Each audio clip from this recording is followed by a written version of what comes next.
बाबाजी रामलाल जी।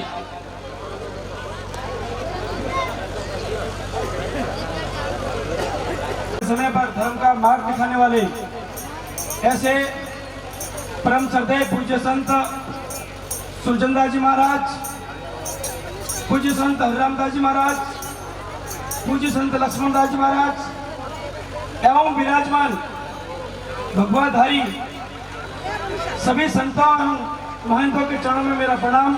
उपस्थित पूज्य सभी साधु जी के चरणों में भी मेरा प्रणाम।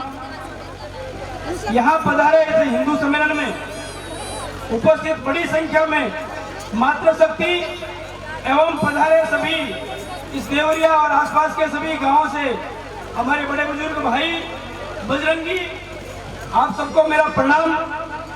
हम सभी आज इस देवरिया ग्राम में बड़े ही धूमधाम से, बहुत ही उत्साह और तैयारी के साथ सुबह से ही हिंदू सम्मेलन का एक महोत्सव मनाने के लिए पूरे गांव में हमने भ्रमण किया, शोभा यात्रा निकाली, अनेकों अखाड़े शौर्य का प्रदर्शन हुआ, अनेकों हमारे झांकियां हमारे साथ रही और पूरे गांव में उत्साह का वातावरण रहा। ये उत्साह का वातावरण क्यों है? ये सारे इस गांव में हिंदू सम्मेलन क्यों चल रहे हैं? सिर्फ ये हिंदू सम्मेलन समिति के लिए एक शोभा यात्रा करने का समय नहीं है, हमें डीजे पर नाचने का समय नहीं है। ये हम सबको एकत्रित करने का एक माध्यम है कि हम सभी हिंदू होने के नाते एक जगह पर आए और हिंदू संस्कृति शक्ति का संकल्प करें। हम अपने आप को पहचाने कि हम कौन हैं, हम अपने आप को जाने कि हिंदू जब एक साथ आता है तो कैसी शक्ति का प्रदर्शन होता है, कैसा जागरण होता है। हम अपनी अपनी जाति के जब शोभा यात्रा होती है, प्रतिष्ठा होती है, तो बड़ी संख्या में जाति के साथ हम आते हैं। लेकिन ये हिंदू सम्मेलन मतलब सभी हिंदू समाज की जातियां एक साथ आकर ये संदेश दे कि हमारी तरफ कोई हमें बांटने की कोशिश करेगा तो हम बटेंगे नहीं, हम उसको ही काट देंगे। हम बटेंगे नहीं क्योंकि हम हिंदू हैं। हमें कोई जाति के नाम पे बांटेगा, आपस में लड़ाएगा तो हम लड़ेंगे नहीं क्योंकि हम हिंदू हैं। हम अपनी शक्ति का परिचय दें कि हिंदू समाज एक रहता है तो कितना शक्तिशाली रहता है। इसलिए ये हिंदू सम्मेलन गांव गांव में हो रहे हैं। हिंदू समाज को आने वाली परिस्थितियों के अंदर किस प्रकार हमको रहना है, क्या हमारे सामने चुनौतियां हैं, क्या पूरे विश्व के अंदर हिंदू समाज को समाप्त करने के लिए किस प्रकार की शक्तियां लगी है, ये सब जानने का विषय हिंदू सम्मेलन है। हम सब ये पूज्य संत बैठे हैं और अभी भगवान राम के सामने हमने दीप प्रज्वलित किया, तो भगवान राम, भगवान कृष्ण, आदि शंकर, इन सबको हम क्यों पूजते हैं, इनको हम क्यों मानते हैं? ऐसे अनेक लोग हुए होंगे, हम किनको मानते हैं? जो महापुरुष समाज को जगाने के लिए, समाज की सुरक्षा के लिए, इस समाज के लिए अपने जिन्होंने जीवन दिया, उनको हम आज मानते हैं, चाहे उनको लाखों वर्ष हो गए। इसलिए हम जितने भी हमारे देवताओं को मानते हैं, उन सबके हाथों के अंदर शस्त्र हैं।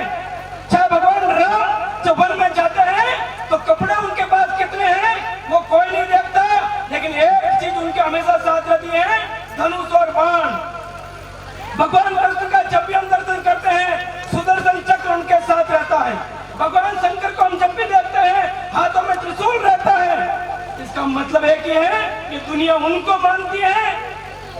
चमत्कार को नमस्कार, जिन्होंने हमारी सुरक्षा के लिए अपने शस्त्र उठाकर इस समाज की सुरक्षा की, इसलिए हम उनको मानते हैं। भगवान राम वन में गए, गुरु महाराज के साथ गए, वहां पर उनको वन के अंदर हड्डियों का ढेर मिला, उनको वहां अपने हवन बिखरे हुए मिले, तो उन्होंने गुरु जी से पूछा ये क्या है, तो कहा ये राक्षस है।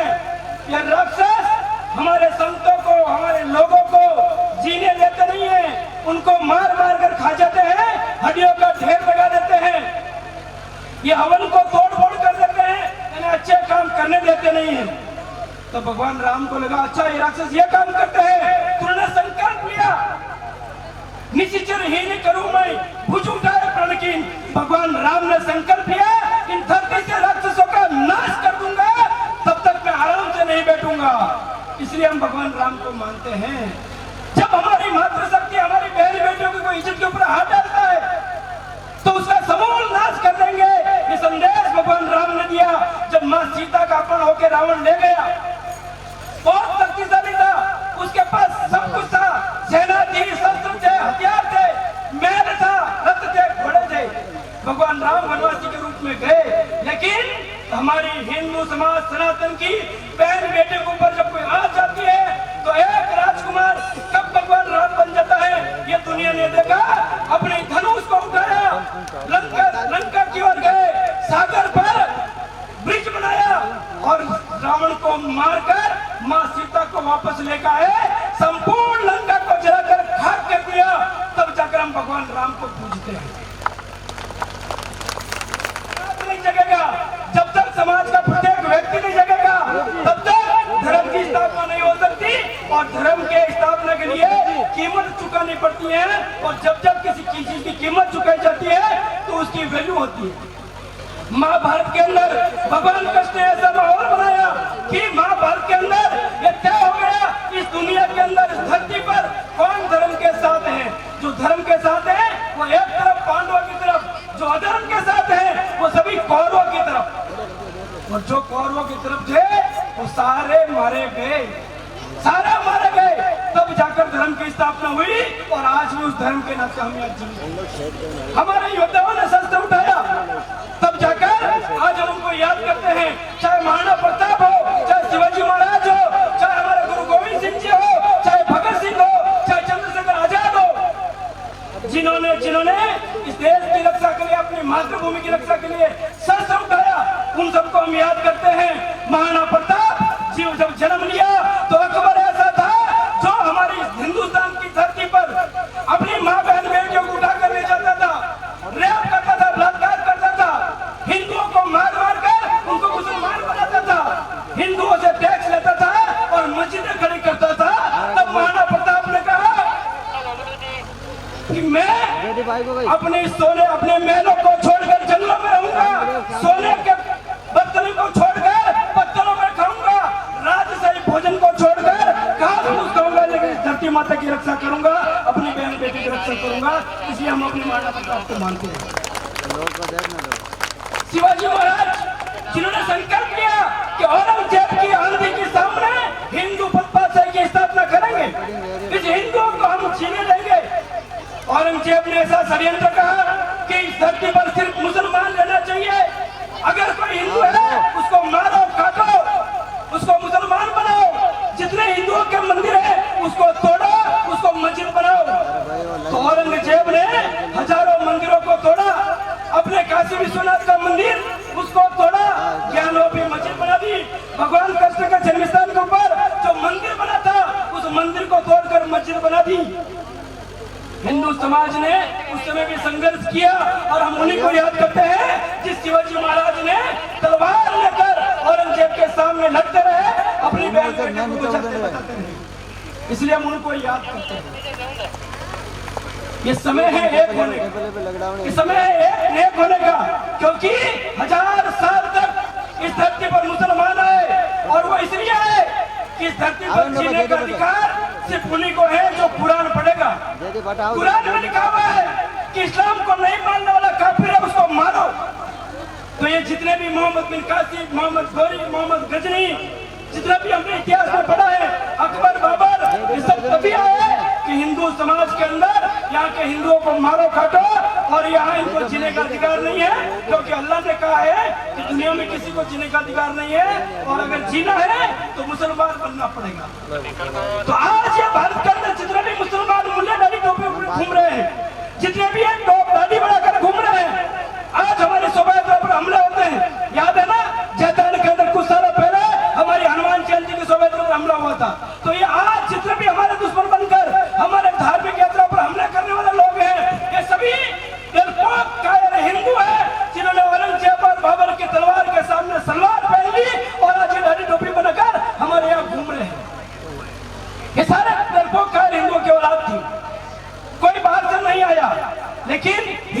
कमजोर होता है, हिंदू जब शस्त्र नहीं उठाता है, हिंदू तलवार नहीं उठाता है, तो ऐसे लोगों को हमारे खिलाफ षड्यंत्र करके अत्याचार करने का मौका मिलता है। ये देश 1000 साल तक मुगलों का संघर्ष करते रहा, कभी ईसाई आए, अंग्रेज बनकर आए, इन्होंने यहाँ देश में आकर धर्मांतरण किया, अपनी गुरुकुल पद्धति को खत्म किया, हमारे ज्ञान को खत्म किया और इंग्लिश मीडियम स्कूलें खोल खोल कर भारत के हिंदुओं को अंग्रेज बना दिया। आज ये टाई बेल्ट पहनकर घूमने वाले सभी भारतीय नहीं है, सभी अंग्रेजी की परंपरा को चल रहे हैं। इसलिए देश भर के अंदर घूम घूम के धर्मांतरण की दुकानें चलाते हैं।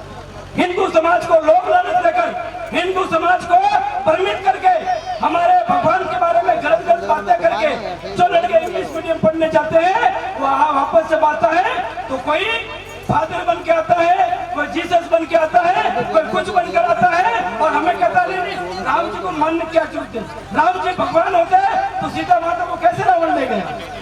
ऐसे लोग हमारे बीच में बातें करने वाले हमको मिलेंगे, लेकिन वही हिंदू समाज के दुश्मन है क्योंकि वो ईसाइयों को चंगुल में आपके यहाँ ये चैतन के जैसे आगे निकलते हैं ब्यावर के अंदर, ये सारे ईसाई लोग हमारे गरीब लोगों के बीच में घूमते घूमते उनको धर्मांतरित करते करते हिंदुओं को ईसाई बना रहे हैं। और जो हिंदू ईसाई बन जाता है उसके घर में राम जी की पूजा नहीं होती है, उसके घर में गणेश जी की पूजा नहीं होती है, उसके घर में शंकर भगवान की पूजा नहीं होते हैं, ये सारे अपने घर से तस्वीरें निकल जाती है। तो हिंदू समाज को भ्रमित करने का काम ईसाई भी कर रहा है, हिंदू समाज को डरा धमका कर मुसलमान भी परेशान कर रहा है। एक हिंदू समाज के अंदर षड्यंत्र चलाया, क्या षड्यंत्र चल रहा है?